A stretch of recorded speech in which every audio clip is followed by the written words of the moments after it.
Hi everyone. Welcome to section 3.1b. We're going to talk about equations and whether they're linear and do some graphing with them as well. So some of this may be review stuff, some of it may be new, and we might have a mix in here as well. So first things first, a linear equation is any equation that forms a line, right? Linear is a line. So if you graphed it, you would see that it was a line. However, you can also tell a different way. If you can put the equation in standard form and everything is okay, you know it's an equation. So standard form is ax plus by equals c. The x stays an x, the y stays a y. The a, b, and c are numbers. And over on the side, because I didn't want you to have to write this stuff, a has to be greater than or equal to 0. Notice it could be a 0, but it has to be greater than 0. In other words, it's positive or 0. A and b cannot be equal to 0, both of them. A, b, and c are integers. So in other words, no fractions or decimals. And their greatest common factor has to be 1. So you can't have like everything is an even number where you could divide it by 2. Right? So that's the rules for standard form. If you can put it into standard form, then you know it's a linear equation. So an example of a standard form equation might be like 5x minus 4y equals -2. Notice my a value is positive. A and b are not equal to 0, and there is nothing that we can divide all those terms by. A is 5, b is a -4, c is a -2. So let's talk about whether these are linear equations. Remember how back in section 2.8 we did equations solving for a variable and stuff? Well, here's where that comes in handy. If you put the equation in standard form to check, you will be able to do the directions which say determine if the equation is a linear equation. If so, write the equation in standard form. So number 1, we've got a y equals 5 minus 2x. Well, if we wanted to, we could determine if this was an equation by putting it in standard form. Something x plus something y equals a number. The x's and y's are all on the left. The numbers are all on the right. So if we look at this first problem, the x's and y's are not all on the left. This minus 2x is sitting over here, and if we put it to the other side, then all of our x's and y's would be there. So to get rid of a minus 2x, we add 2x. Are 2x and y like terms?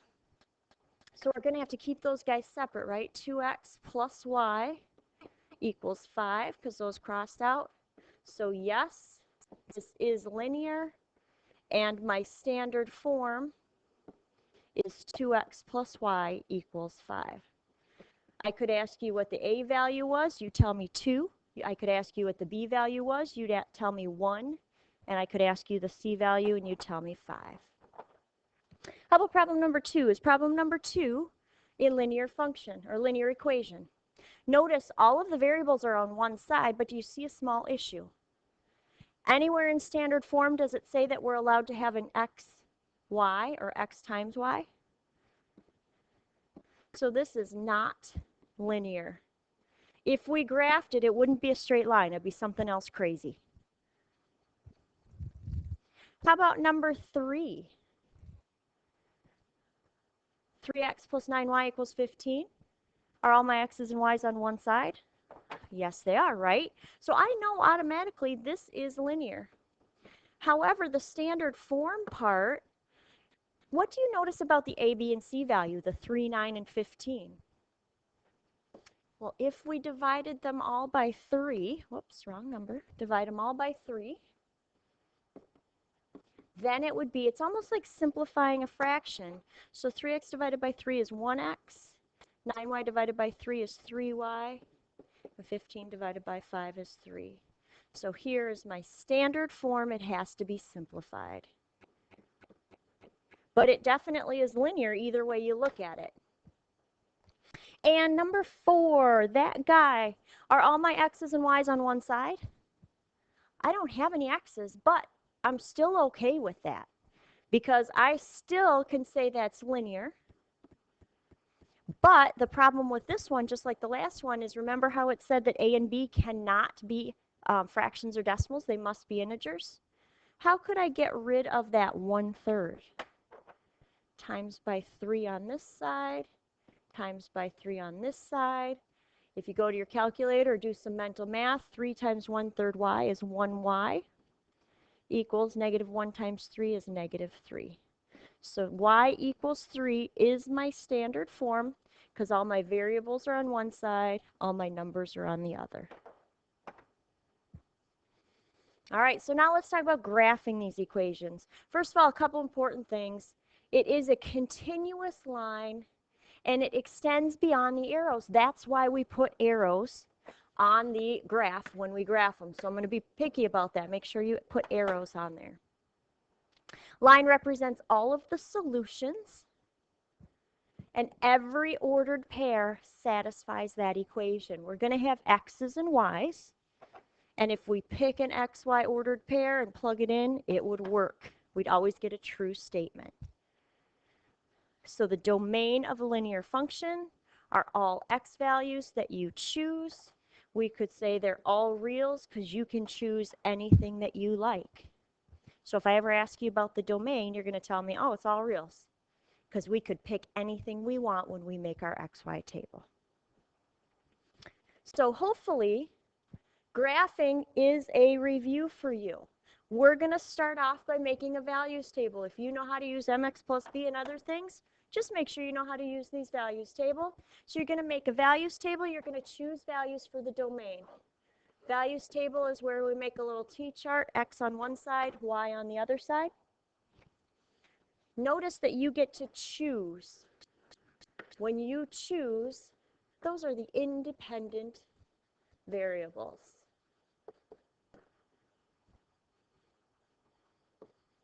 You're going to substitute those values into the equation, and you're going to solve to find the values. So what you put in determines what you get for your y value. So the y is the dependent variable.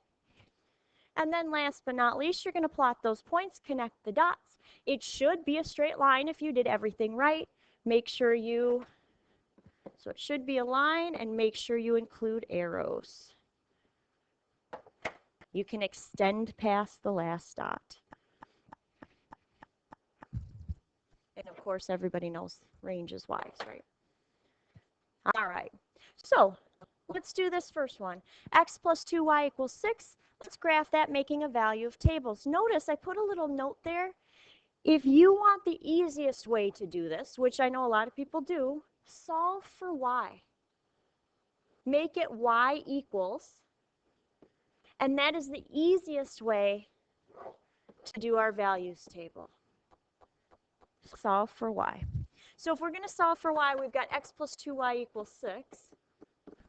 And I'm going to solve for y. That means I'm going to get this by itself. I'm going to start by getting rid of this x.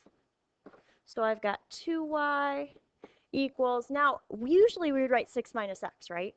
Well, I always like, well, you could write any way you want, but I always like the x to come first. So I'm going to put it's a negative x plus 6. If you don't like that, you don't have to, but we'll keep using that as we go through this chapter. Y isn't quite by itself. I got to get rid of that 2. How do I get rid of the 2? Now, instead of putting a giant over 2, I'm going to do each part over 2. It's still like a giant one, but I can simplify it because that way I don't have to worry about crazy math.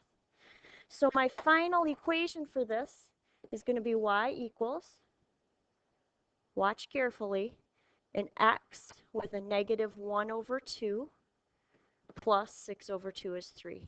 If that negative x over 2, let me find a spot to write this. If you like negative x over 2, go for it.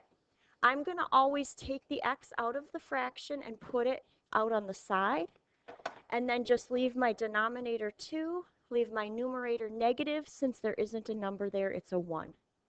So that's what we're going to start to do as we get to graphing. So I'm going to rewrite this equation up here so that we can plug in some values. I would like you to use 5 values.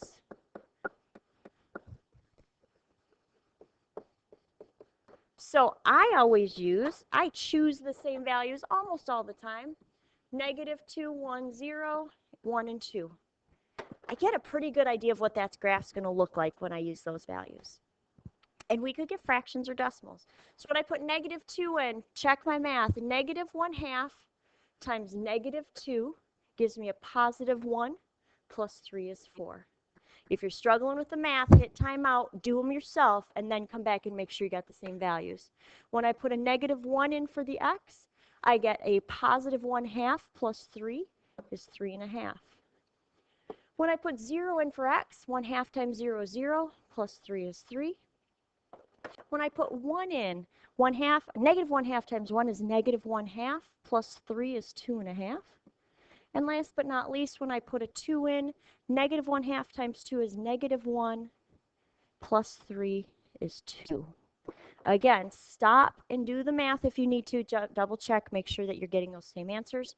So now it's really easy. I'm going to plot those ordered pairs. I'm going to connect, and I got myself a graph. So -2 up 1, 2, 3, 4. -1 up 3.5. 0, 3. 1, 2.5. And 2, 2. Thankfully, they came out so they look like they're in a nice, neat line.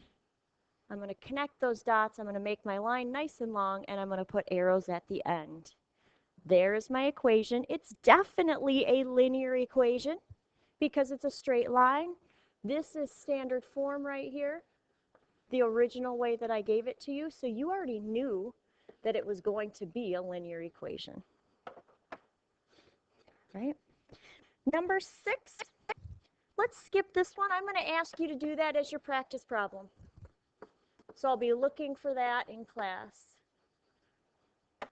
It's already y equals, so I would make my xy table, and I'd put in those numbers. You can use whatever you want. Your graph will be a little bit off, but the line will be exactly the same. Your points will just be in different spots.